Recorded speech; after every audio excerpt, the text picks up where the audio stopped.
श्री महापुरुष चरणारविंद स्तोत्र। ओम श्री गणेशाय नमः। ध्येयं सदा परिभवग्नमभीष्टदोहं तीर्थास्पदं शिवविरिञ्चिनुतं शरण्यं प्रीत्यार्तिहं प्रणतफालभवाब्धिपोतं वन्दे महापुरुषते चरणारविन्दम्। शोणारविन्दकलशध्वजकल्पकादि मीनातपत्रमकराङ्कुशवाशशङ्खैः यच्चिह्नितं परमयोगिमुनीन्द्रसेव्यं वन्दे महापुरुषते चरणारविन्दम्। मुक्तिप्रदं परमयोगिमुनीन्द्रसेव्यं तापत्रयानलनिवारणमादिभूतं वृन्दावनस्थलविहारविनोदलीलं वन्दे महापुरुषते चरणारविन्दम्। विन्यस्तमरतमथ शस्तसमस्ता कल्याणवैभवसुधास्पदमासगम्यं मन्दाकिनी जननकारणहेतुभूतं वन्दे महापुरुषते चरणारविन्दम्। यत्कालियोरगफणामणिरत्नशोणं गोपाङ्गनाकरसरोरुहयोगयोग्यं नानाविधश्रुतिलतोत्पलमूलकन्दं वन्दे महापुरुषते चरणारविन्दम्।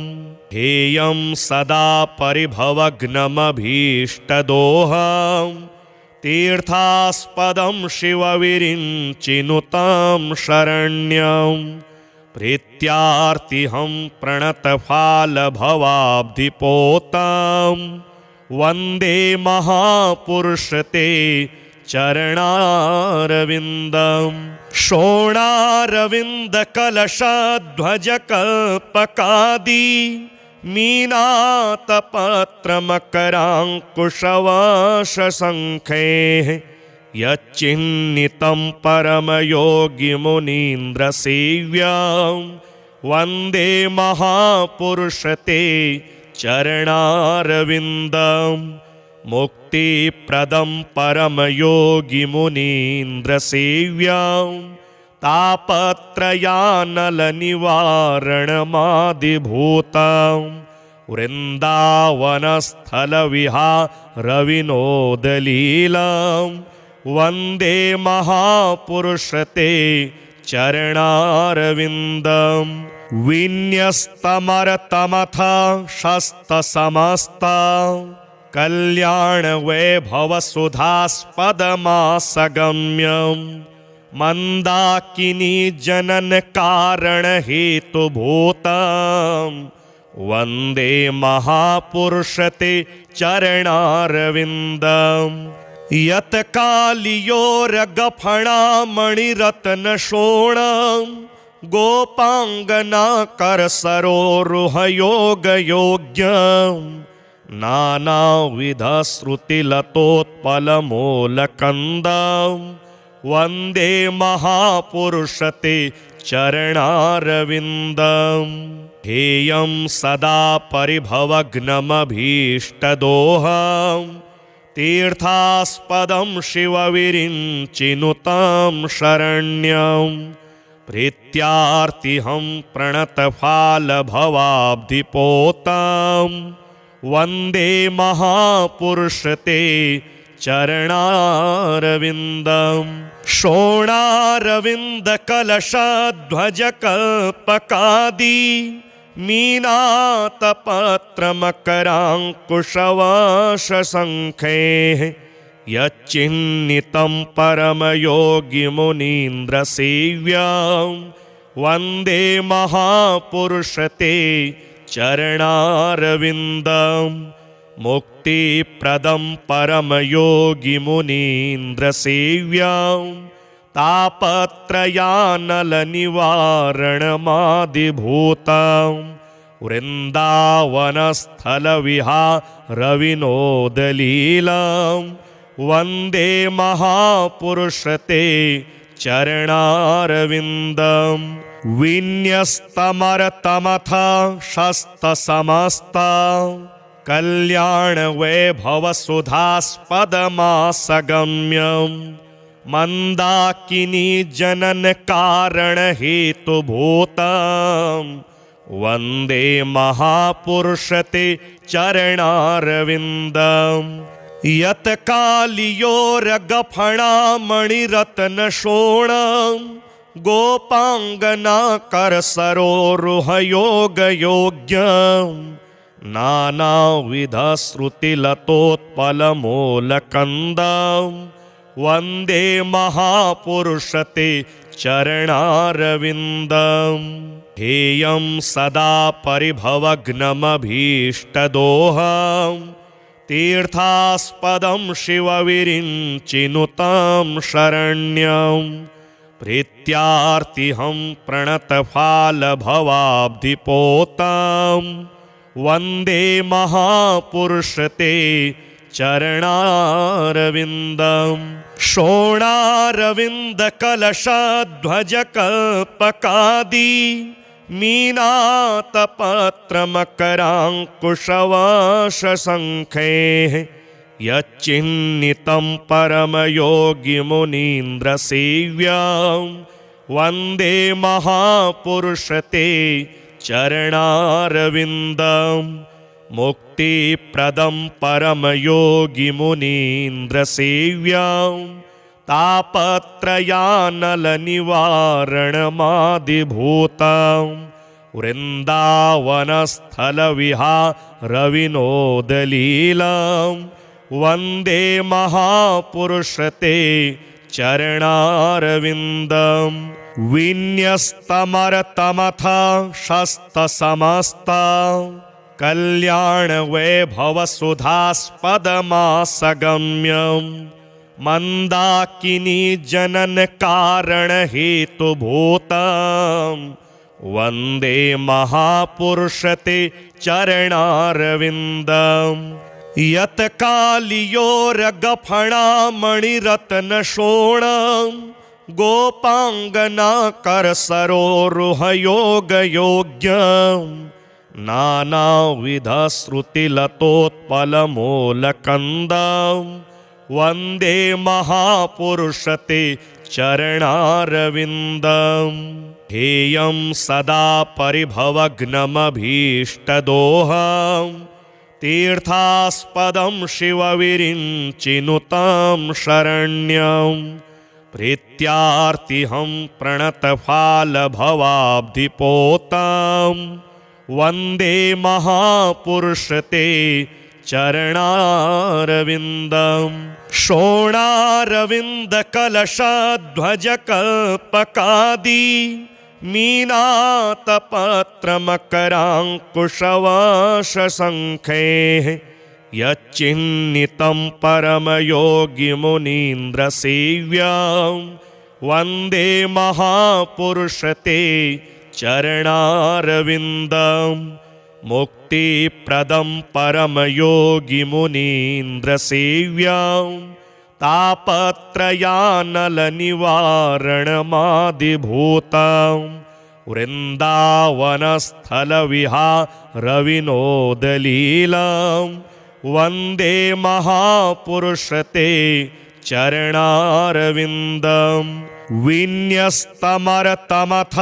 शस्तसमस्ता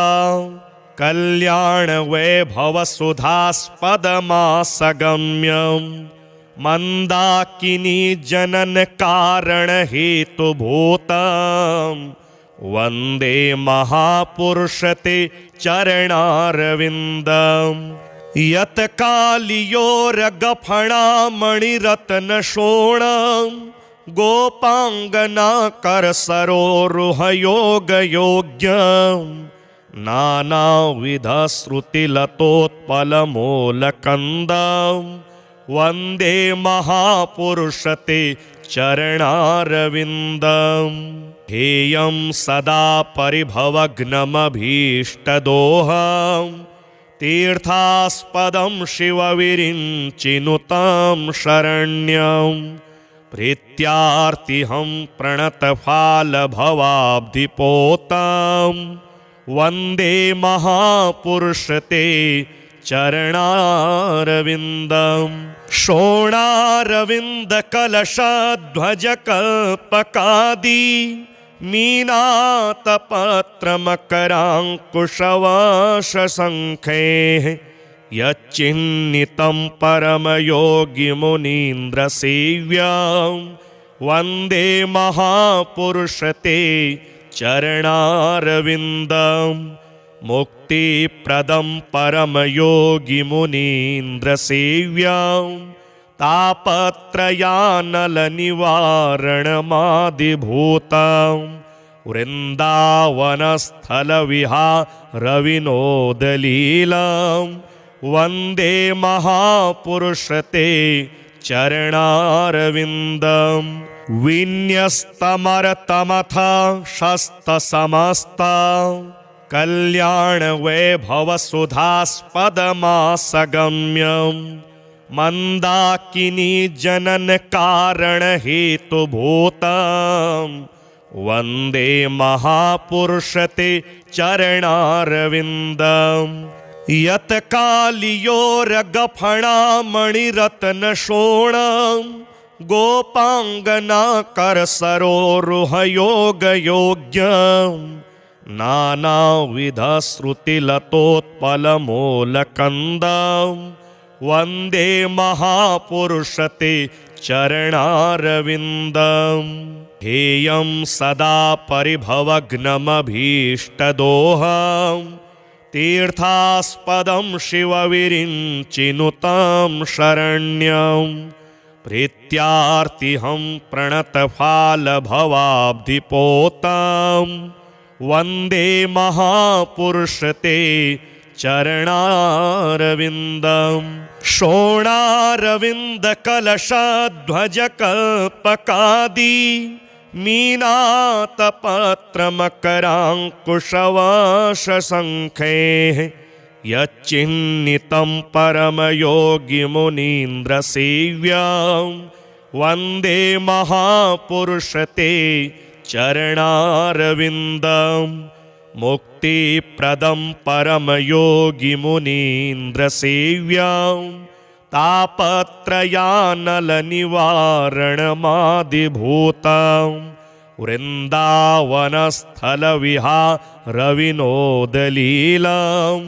वन्दे महापुरुषते चरणारविन्दम् विन्यस्तमरतमथ शस्तसमस्ता कल्याणवैभवसुधास्पदमासगम्यं मन्दाकिनी जननकारणहेतुभूतं वन्दे महापुरुषते चरणारविन्दम् यत्कालियोरगफणामणिरत्नशोणं गोपाङ्गनाकरसरोरुहयोगयोग्यं नानाविधश्रुतिलतोत्पलमूलकन्दं वन्दे महापुरुषते चरणारविन्दम् हेयं सदा परिभवग्नमभीष्टदोहं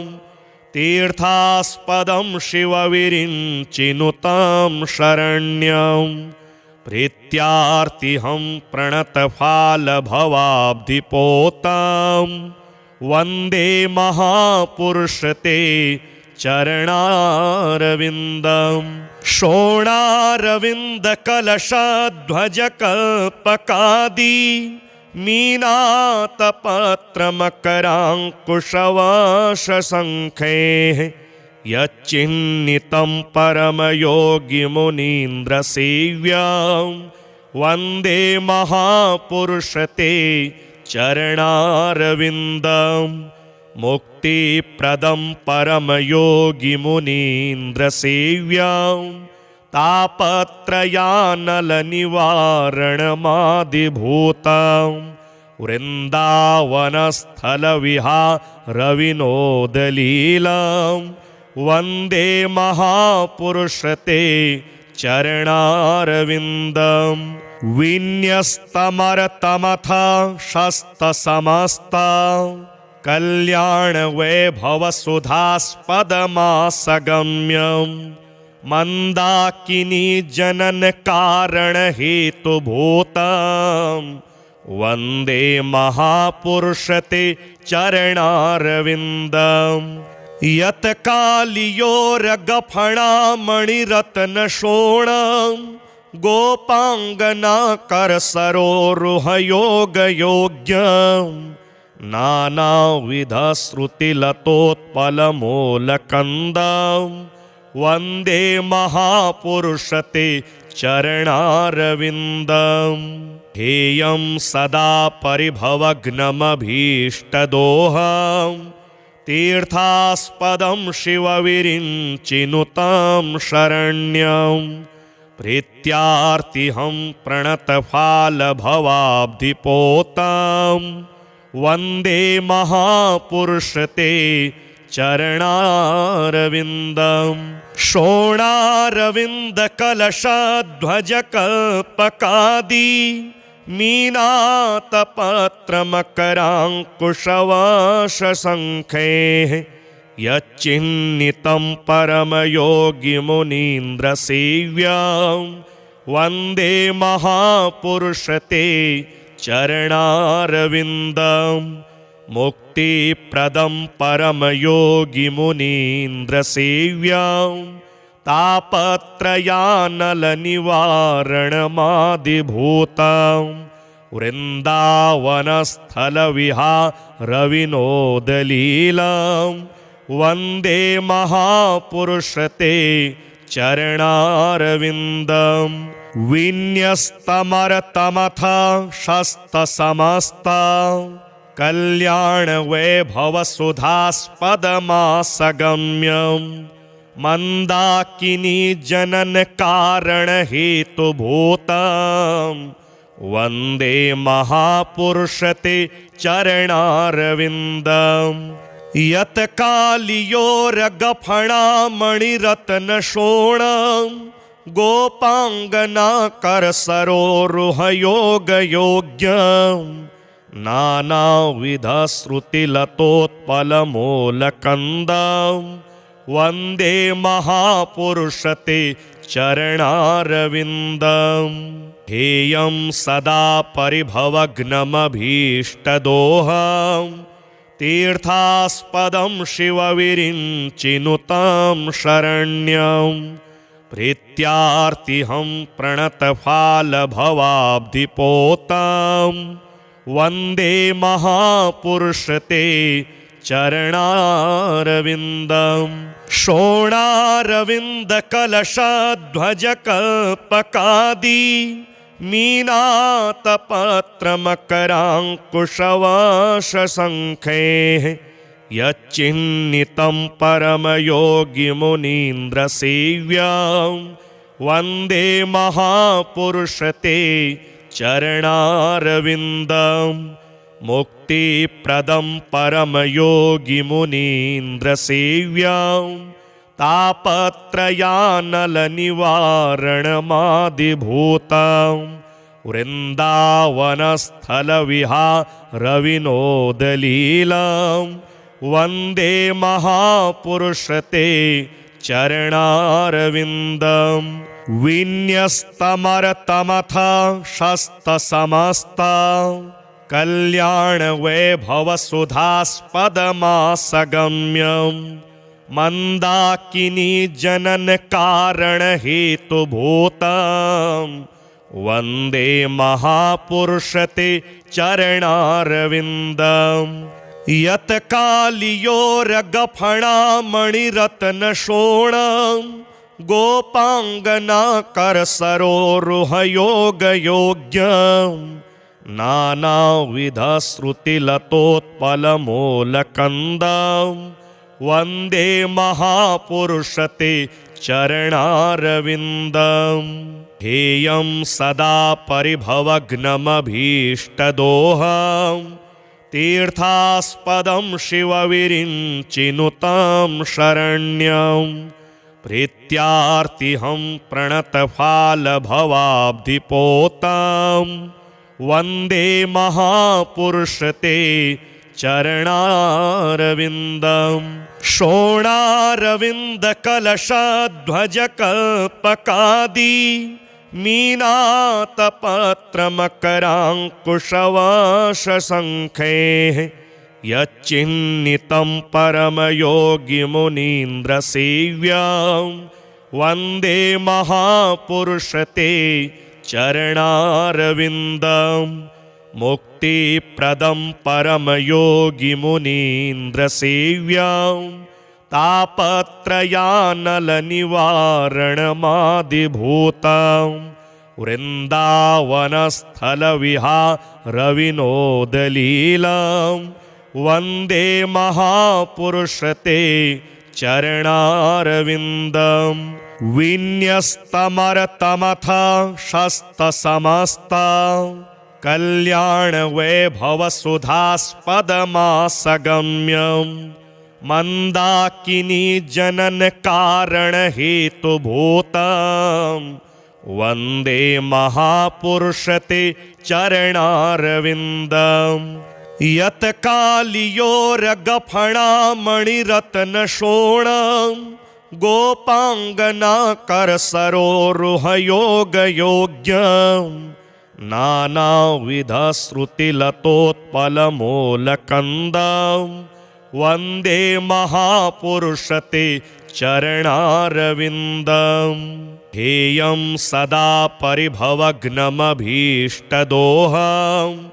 तीर्थास्पदं शिवविरिञ्चिनुतं शरण्यं प्रीत्यार्तिहं प्रणतफालभवाब्धिपोतं वन्दे महापुरुषते चरणारविन्दम् शोणारविन्दकलशध्वजकल्पकादि मीनातपत्रमकराङ्कुशवाशशङ्खैः यच्चिह्नितं परमयोगिमुनीन्द्रसेव्यं वन्दे महापुरुषते चरणारविन्दम् मुक्तिप्रदं परमयोगिमुनीन्द्रसेव्यं तापत्रयानलनिवारणमादिभूतं वृन्दावनस्थलविहारविनोदलीलं वन्दे महापुरुषते चरणारविन्दम् विन्यस्तमरतमथ शस्तसमस्ता कल्याणवैभवसुधास्पदमासगम्यं मन्दाकिनी जननकारणहेतुभूतं वन्दे महापुरुषते चरणारविन्दम् यत्कालियोरगफणामणिरत्नशोणं गोपाङ्गनाकरसरोरुहयोगयोग्यं नानाविधश्रुतिलतोत्पलमूलकन्दं वन्दे महापुरुषते चरणारविन्दम् हेयं सदा परिभवग्नमभीष्टदोहं तीर्थास्पदं शिवविरिञ्चिनुतं शरण्यं प्रीत्यार्तिहं प्रणतफालभवाब्धिपोतं वन्दे महापुरुषते चरणारविन्दम् शोणारविन्दकलशध्वजकल्पकादि मीनातपत्रमकराङ्कुशवाशशङ्खैः यच्चिह्नितं परमयोगिमुनीन्द्रसेव्यं वन्दे महापुरुषते चरणारविन्दम् मुक्तिप्रदं परमयोगिमुनीन्द्रसेव्यां तापत्रयानलनिवारणमादिभूतां वृन्दावनस्थलविहारविनोदलीलां वन्दे महापुरुषते चरणारविन्दं विन्यस्तमरतमथ शस्तसमस्ता कल्याणवैभवसुधास्पदमासगम्यं मन्दाकिनी जननकारणहेतुभूतं वन्दे महापुरुषते चरणारविन्दम् यत्कालियोरगफणामणिरत्नशोणं गोपाङ्गनाकरसरोरुहयोगयोग्यं नानाविधश्रुतिलतोत्पलमूलकन्दं वन्दे महापुरुषते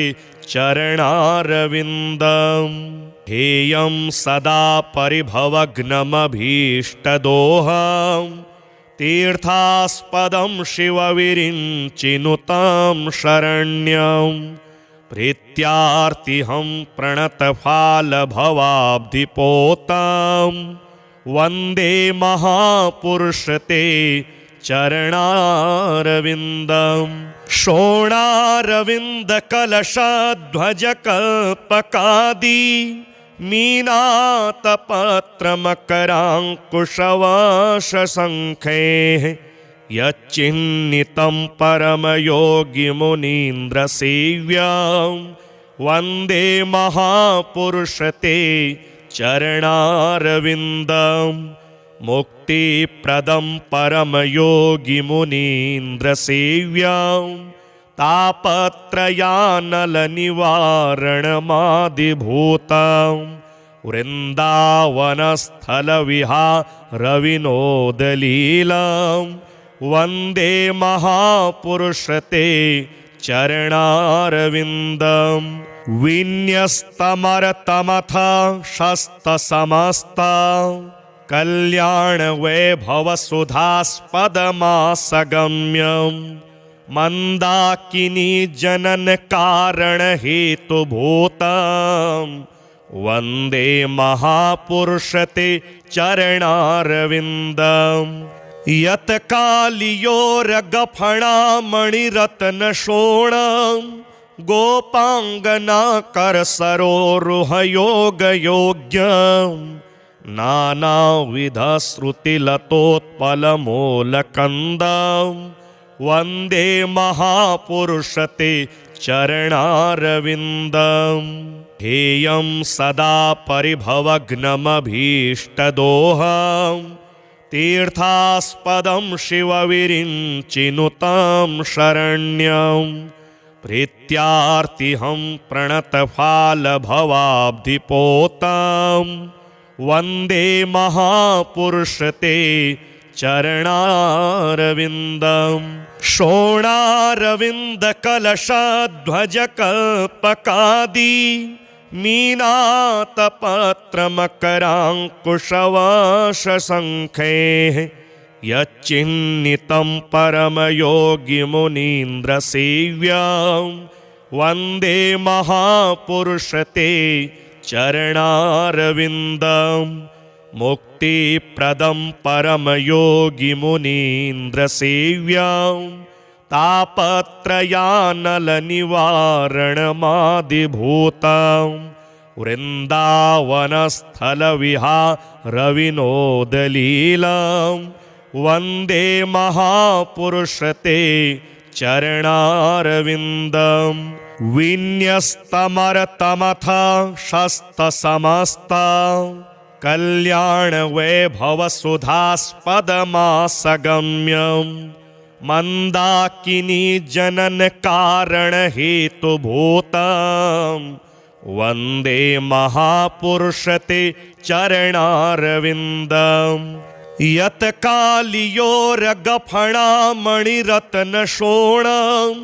गोपाङ्गनाकरसरोरुहयोगयोग्यं नानाविधश्रुतिलतोत्पलमूलकन्दं वन्दे महापुरुषते चरणारविन्दम् हेयं सदा परिभवग्नमभीष्टदोहं तीर्थास्पदं शिवविरिञ्चिनुतं शरण्यं प्रीत्यार्तिहं प्रणतफालभवाब्धिपोतं वन्दे महापुरुषते चरणारविन्दम् शोणारविन्दकलशध्वजकल्पकादि मीनातपत्रमकराङ्कुशवाशशङ्खैः यच्चिह्नितं परमयोगिमुनीन्द्रसेव्यां वन्दे महापुरुषते चरणारविन्दम् मुक्तिप्रदं परमयोगिमुनीन्द्रसेव्यां तापत्रयानलनिवारणमादिभूतं वृन्दावनस्थलविहारविनोदलीलां वन्दे महापुरुषते चरणारविन्दम् विन्यस्तमरतमथ शस्तसमस्ता कल्याणवैभवसुधास्पदमासगम्यं मन्दाकिनी जननकारणहेतुभूतं वन्दे महापुरुषते चरणारविन्दम् यत्कालियोरगफणामणिरत्नशोणं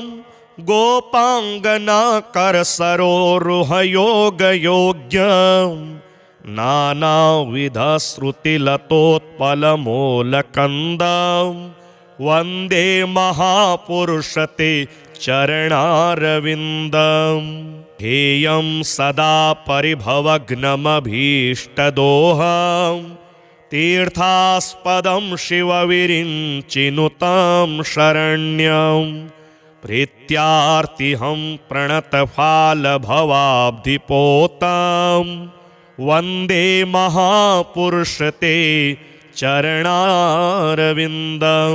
शोणारविन्दकलशध्वजकल्पकादि मीनातपत्रमकराङ्कुशवाशशङ्खैः यच्चिह्नितं परमयोगिमुनीन्द्रसेव्यां वन्दे महापुरुषते चरणारविन्दम् मुक्तिप्रदं परमयोगिमुनीन्द्रसेव्यां तापत्रयानलनिवारणमादिभूतं वृन्दावनस्थलविहारविनोदलीलां वन्दे महापुरुषते चरणारविन्दम् विन्यस्तमरतमथ शस्तसमस्ता कल्याणवैभवसुधास्पदमासगम्यं मन्दाकिनी जननकारणहेतुभूतं वन्दे महापुरुषते चरणारविन्दम् यत्कालियोरगफणामणिरत्नशोणं गोपाङ्गनाकरसरोरुहयोगयोग्यम् नानाविधश्रुतिलतोत्पलमूलकन्दं वन्दे महापुरुषते चरणारविन्दम् हेयं सदा परिभवग्नमभीष्टदोहं तीर्थास्पदं शिवविरिञ्चिनुतं शरण्यं प्रीत्यार्तिहं प्रणतफालभवाब्धिपोतं वन्दे महापुरुषते चरणारविन्दम् शोणारविन्दकलशध्वजकल्पकादि मीनातपत्रमकराङ्कुशवाशशङ्खैः यच्चिह्नितं परमयोगिमुनीन्द्रसेव्यां वन्दे महापुरुषते चरणारविन्दम् मुक्तिप्रदं परमयोगिमुनीन्द्रसेव्यां तापत्रयानलनिवारणमादिभूतां वृन्दावनस्थलविहारविनोदलीलां वन्दे महापुरुषते चरणारविन्दम् विन्यस्तमरतमथ शस्तसमस्ता कल्याणवैभवसुधास्पदमासगम्यं मन्दाकिनी जननकारणहेतुभूतं वन्दे महापुरुषते चरणारविन्दम् यत्कालियोरगफणामणिरत्नशोणं गोपाङ्गना करसरोरुहयोगयोग्यं नानाविधश्रुतिलतोत्पलमूलकन्दं वन्दे महापुरुषते चरणारविन्दम् हेयं सदा परिभवग्नमभीष्टदोहं तीर्थास्पदं शिवविरिञ्चिनुतं शरण्यं प्रीत्यार्तिहं प्रणतफालभवाब्धिपोतां वन्दे महापुरुषते चरणारविन्दम् शोणारविन्दकलशध्वजकल्पकादि मीनातपत्रमकराङ्कुशवाशशङ्खैः यच्चिह्नितं परमयोगिमुनीन्द्रसेव्यां वन्दे महापुरुषते चरणारविन्दम् मुक्तिप्रदं परमयोगिमुनीन्द्रसेव्यां तापत्रयानलनिवारणमादिभूतां वृन्दावनस्थलविहारविनोदलीलां वन्दे महापुरुषते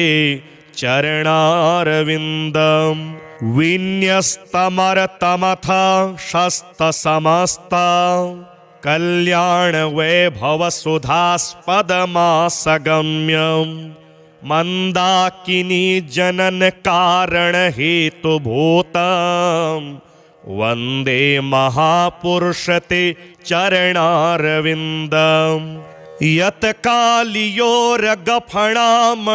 यत्कालियोरगफणामणिरत्नशोणं गोपाङ्गना करसरोरुहयोगयोग्यं नानाविधश्रुतिलतोत्पलमूलकन्दं वन्दे महापुरुषते चरणारविन्दम् हेयं सदा परिभवग्नमभीष्टदोहं तीर्थास्पदं शिवविरिञ्चिनुतं शरण्यं प्रीत्यार्तिहं प्रणतफालभवाब्धिपोतां वन्दे महापुरुषते चरणारविन्दम् शोणारविन्दकलशध्वजकल्पकादि मीनातपत्रमकराङ्कुशवाशशङ्खैः यच्चिह्नितं परमयोगिमुनीन्द्रसेव्यां वन्दे महापुरुषते चरणारविन्दम् मुक्तिप्रदं परमयोगिमुनीन्द्रसेव्यां तापत्रयानलनिवारणमादिभूतां वृन्दावनस्थलविहारविनोदलीलां वन्दे महापुरुषते चरणारविन्दम् विन्यस्तमरतमथ शस्तसमस्ता कल्याणवैभवसुधास्पदमासगम्यं मन्दाकिनी जननकारणहेतुभूतं वन्दे महापुरुषते चरणारविन्दम् यत्कालियोरगफणामणिरत्नशोणं गोपाङ्गना करसरोरुहयोगयोग्यं नानाविधश्रुतिलतोत्पलमूलकन्दं वन्दे महापुरुषते चरणारविन्दम् हेयं सदा परिभवग्नमभीष्टदोहं तीर्थास्पदं शिवविरिञ्चिनुतं शरण्यं प्रीत्यार्तिहं प्रणतफालभवाब्धिपोतं वन्दे महापुरुषते चरणारविन्दम् शोणारविन्दकलशध्वजकल्पकादि मीनातपत्रमकराङ्कुशवाशशङ्खैः यच्चिह्नितं परमयोगिमुनीन्द्रसेव्यं वन्दे महापुरुषते चरणारविन्दम् मुक्तिप्रदं परमयोगिमुनीन्द्रसेव्यं तापत्रयानलनिवारणमादिभूतं वृन्दावनस्थलविहारविनोदलीलं वन्दे महापुरुषते चरणारविन्दम् विन्यस्तमरतमथ शस्तसमस्ता कल्याणवैभवसुधास्पदमासगम्यं मन्दाकिनी जननकारणहेतुभूतं वन्दे महापुरुषते चरणारविन्दम् यत्कालियोरगफणामणिरत्नशोणं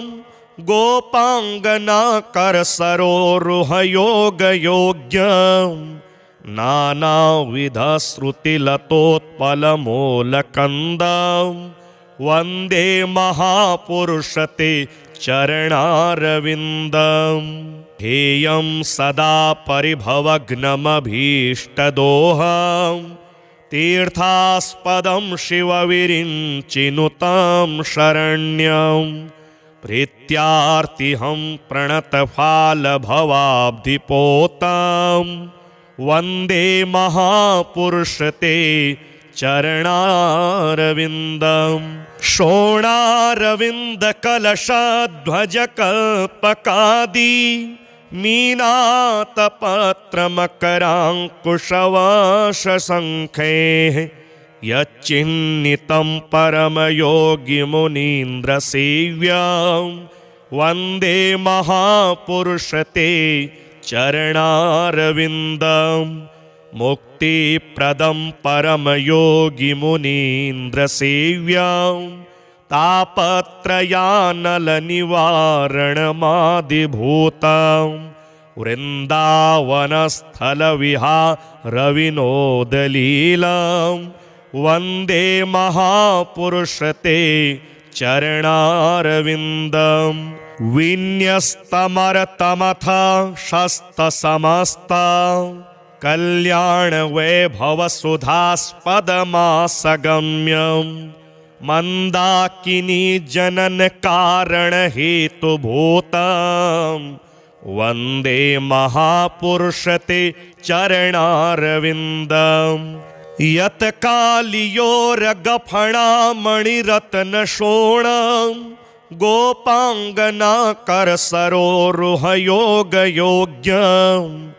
नानाविधश्रुतिलतोत्पलमूलकन्दं वन्दे महापुरुषते चरणारविन्दम् हेयं सदा परिभवग्नमभीष्टदोहं तीर्थास्पदं शिवविरिञ्चिनुतं शरण्यं